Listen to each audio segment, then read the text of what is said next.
New allegations tonight against a former Baton Rouge police officer who was awaiting sentencing for a malfeasance conviction.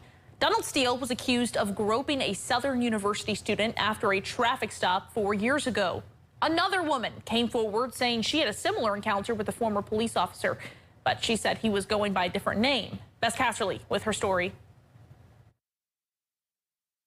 That's when I called her, and I was crying.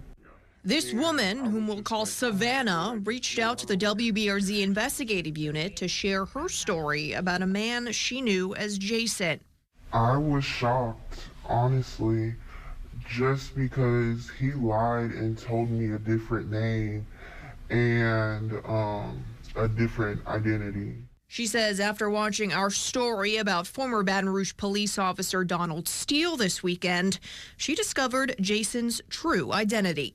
I realized I wasn't alone, just because when I read the story, it was a lot of similarities what he did to me.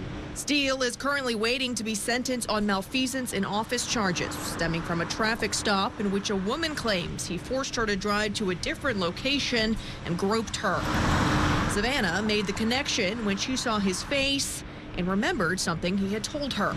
He did bring up he was a former police officer, but he said that someone lied on his name. And that was it. He didn't get into it. He didn't say what actually happened. She also picked up on several similarities between what the 19-year-old victim accused Steele of and her own interactions with him.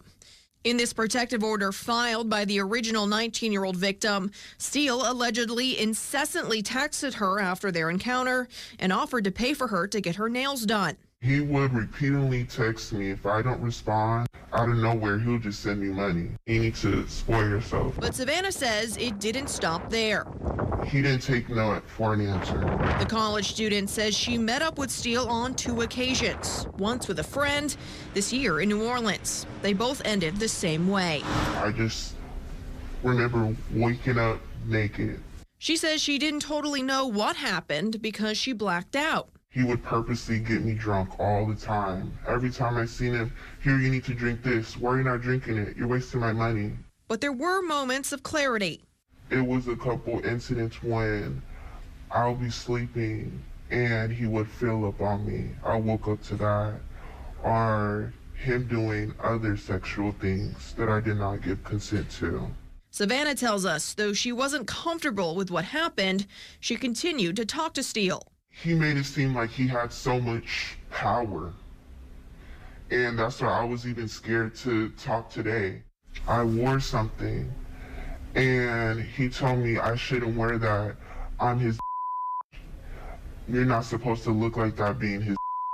He has a certain look for you. She said she didn't come to terms with what had really happened to her until she found out who Jason really was and what he had been accused of. Do you feel like you were sexually assaulted by this man? Yes. And she says she believes there are other victims. I just don't want nobody else to go through what I went through. I went through it, my friend went through it, and he showed me when he would talk to other girls. And they're probably in denial or whatever, but they've been through the same thing too. Bess Casserly, WBRZ News 2. We do need to point out that Savannah has not filed a criminal complaint against Steele. She tells us she's too overwhelmed right now and is still sorting through what happened to her. The investigative unit did reach out to Steele's attorney, Franz Borghardt, who sent us this statement. Strange that she went to the news and not the police. Odd that these allegations are popping up 2 days after Mr. Steele's case has been reignited in the court of public opinion in advance of sentencing.